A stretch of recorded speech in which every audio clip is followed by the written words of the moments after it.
নতুন একটি ব্লগে তোমাদের সবাইকে স্বাগত জানাচ্ছি। এখন বাজে সকাল ওই দেখো 15টা বাজছে, কিন্তু 15টা কিন্তু বাজে না, আমি 10 মিনিটটা ফার্স্ট নিজের কাজের সুবিধার জন্য করে রেখেছি। ওই ধরো 8:30 মতন বাজে। তো এখন থেকে ব্লগটা স্টার্ট করছি। আমার ঘুম থেকে উঠে পুজোর কাজ মোটামুটি কমপ্লিট, শুধু বাসনটা মাজলে হয়ে যাবে। আর রান্নাঘরে কী কী করছি সেটা তোমাদের সাথে শেয়ার করছি। তার আগে দেখাই আজকে 90% ওয়েদারে দেখাচ্ছিল বৃষ্টি হবে, কিন্তু খুব সুন্দর রোদ্দুর উঠেছে, দাঁড়াও তোমাদের দেখাচ্ছি। ওই দেখো কত সুন্দর রোদ্দুর উঠেছে, বেশ মোটামুটি ভালোই রোদ্দুর উঠেছে। ভেবেছিলাম রোদ্দুর উঠবে না, বৃষ্টি হবে, আরও বেশি কেমনটা লাগে না ঠান্ডার মধ্যে বৃষ্টি হলো, তো সেটা হয়নি, ওদিক থেকে বাঁচবা। তো এখন চলো রান্নাঘরে কী কী করছি সেটা তো তোমাদের সাথে শেয়ার করি। আমার মিনি রানী বসে রয়েছে। মিনি তো না, ও যে কতগুলো নাম তোমাদের কি বলবো। এই দেখো বসে রয়েছে। চলে আসলাম দেখতে দেখতে রান্নাঘরে। এখানে আমি পেঁয়াজ ভেজে নিয়েছি, কেন জানো, আলু সিদ্ধ দিয়ে পেঁয়াজ মাখা দিয়ে ভাতটা মাখবো, আমার খুব ভালো লাগে ওটা খেতে। আর এইখানে হচ্ছে ভাত, দেখো প্রায় ভাত ফুটে উঠেছে, ভাতটা এবার নামালেই হয়ে যাবে, আর একটু হোক। আর এই দিকে দেখো আমি ডিম ভেজে নিয়েছি ভাত ভাজার জন্য, ভাত ভাজা খাবে। আর এই যে পেঁয়াজও কাটা রয়েছে, ভাত ভাজা করবে। তো চলো এখন ভাতটাকে নামিয়ে নিই, তারপরে আর কি করা না করা সেটা দেখা যাবো। হ্যাঁ চলো একটু ঘর থেকে ঘুরে আসি। এবার যাই ঘরের দিকে। দেখো আমার ঘর গোছানো হয়ে গেছে, আমি বিছনা তুলে ফেলেছি, সব কমপ্লিট দেখো। আর এদিকে আসো, ঠাকুর ঘরটাও দেখো, ঠাকুর ঘর মোছাও হয়ে গেছে, সব কমপ্লিট। আর এদিকে দেখো তুলসী পিঁড়িটাও আমি ধুয়ে নিয়েছি। আর ও কাকে চলে এসছে, বাসন করছে। তো দেখো অনেকক্ষণ পর তোমাদের সামনে আসলাম। এখানে দেখো জামা কাপড় সব এলোমেলো করা রয়েছে। আর ওই দেখো এই শাড়িটা দেখে বুঝতে পারছো নিশ্চয়ই কোথাও যাবো, দাঁড়াও দেখাই তোমাদের ভালো করে। বান্ধবীর বিয়ে, তাই ভাবলাম যে কি কালারের শাড়ি পরবো, তাই ভাবলাম এই শাড়িটাই পরি। আর আমি শাড়ি পরতে হলে আগে থেকে পিন করে রেখে দিই, তাহলে কি তাড়াতাড়ি হয়, শুধু মেকআপটা করলে শাড়িটা ঝট করে হয়ে যায়। দেখো এই শাড়িটা পরবো, যখন পরবো অবশ্যই তোমাদের দেখাবো যে পুরোটা লুক কেমন লাগছে। আর দেখো এই জামা কাপড়গুলো এখন সব গোছাতে হবে, দেখো ঘরটার কি অবস্থা হয়ে রয়েছে। আর এদিকে দেখো আমি সন্ধ্যা দিয়ে দিয়েছি, এই নিচে দেখো সন্ধ্যা দিয়ে দিয়েছি। আর এদিকে দেখো তুলসী পিঁড়িতেও সন্ধ্যা দিয়ে দিয়েছি,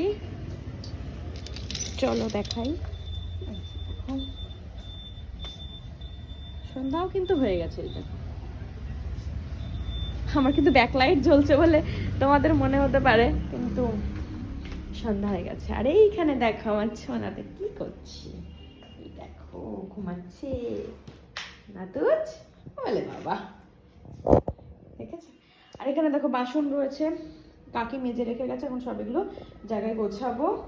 আর দেখি ওকেও খেতে দিয়ে দেবো, ও খাওয়াও কমপ্লিট, খেতে দিয়ে দেবো। তো চলো পরে আসছি আবার। আমি এখন রেডি হয়ে গেছি, বিয়ে বাড়ি যাবো, আমার ফ্রেন্ডের বিয়ে তোমাদের বলেছিলাম। তো এরকম ভাবে রেডি হয়েছে, সিম্পলের মধ্যে রেডি হয়েছে যেহেতু বান্ধবীর বিয়ে। তো দেখো এরকম একটা লাল কালারের শাড়ি পরেছে। আর ঘর তোর অবস্থা যা, এসে আমার গোছাতে অনেকটা টাইম লাগবে, তো অসুবিধা নেই। চলো এখন একটুখানি যাই আর তোমাদেরকেও নিয়ে যাই। আর এখন বাজে 8:30, 9টার মধ্যে পৌঁছে যাবো। খাওয়া দাওয়া করে চলে আসতে আসতে 10:30টার মধ্যে আশা করছি বাড়ি ঠিকঠাকভাবে ঢুকে যেতে পারবো। তো চলো দেখতে থাকো।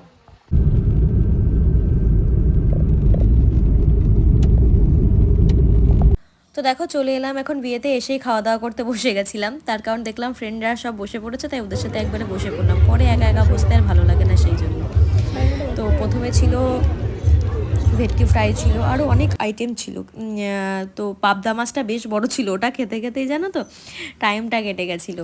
আর বেশ সুন্দর করে ডেকোরেশনও খুব ভালো করেছিল। এটা বলতে পারো আমরা ক্লাস 5 থেকে একসাথে পড়ছি। আর এই দেখো খাওয়া দাওয়া করে চলে এসেছি। এখানে হচ্ছে সিঁদুরদান, একটা মেয়ের জীবনে পুরো একটা জীবন বদলে দেয় এই সিঁদুরদান। একটা সিঁদুরে সত্যিই তাই, ওই বলে না এক চিলতে সিঁদুরে পাল্টে দেয় প্রতিটা মেয়ের জীবন, সত্যিই তাই। এক চিলতে সিঁদুরে প্রত্যেকটা মেয়ের জীবন বদলে দেয়। তো দেখো এখানে প্রথমে যখন এসেছিলাম তখন বিয়ে হয়ে গেছিলো, বাসি বিয়েটা বাকি ছিল। তো এখন বাসি বিয়েটা হচ্ছে, মনে হয় গোধূলি লগ্নে বিয়ে ছিল, কারণ আমি যখন এসেছি তখন অলরেডি হয়ে গেছে। তখন 8:30, 9:30 মতন বাজে। আর আমরা খাওয়া দাওয়া করে উঠলাম 9:30 নাগাদ।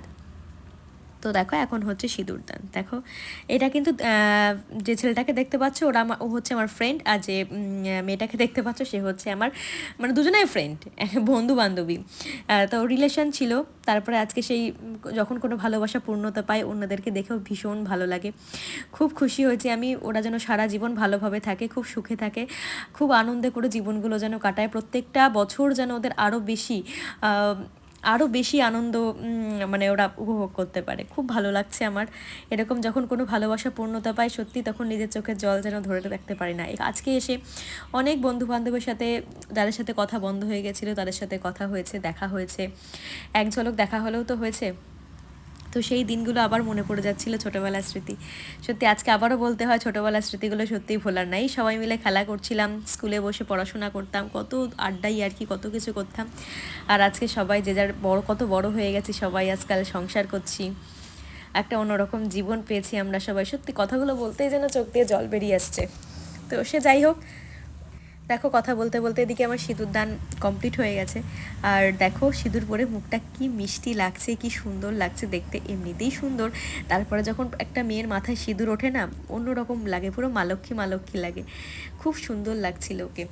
আর এই যে সিঁদুর দানের পরে অন্য যে কোনো শাড়ি দিয়ে ঢেকে দিতে হয় মুখটা, এবার হচ্ছে তারই পালা। আর এদের অনেক আগে রেজিস্ট্রি হয়ে গেছিলো, রেজিস্ট্রির পরে আজকে বিয়ে। তো চলো এবার বিয়ের চারিদিকটা তোমাদের একটু ঘুরিয়ে দেখায়, সেগুলো তো তোমাদের দেখানো হয়নি। তো দেখো এখানে অনেক কিছু আইটেম করেছিল, তোমার ফুচকা ছিল, তারপরে মোমো ছিল, আর তারপরে মকটেল ছিল, তারপরে কফি, পকোড়া, এগুলো তো থাকেই। আর এখানে দেখো ওরা ওখানে বিয়ে করছে বলে এটা বসার জায়গা ছিল, ভাবলাম এসে একটুখানি ভিডিও করে তোমাদের সাথে শেয়ার করি। এই ভিডিওটা করতে করতে মনটা ভীষণ খারাপ হয়ে গেছিলো, আর কেন খারাপ হয়ে গেছিলো সেটা তোমরা নেক্সট ব্লগে জানতে পারবে, তার জন্য আর কোনো ভিডিওটা আমি শেষ করিনি। তো এই পর্যন্তই আজকের ভিডিওটা থাক।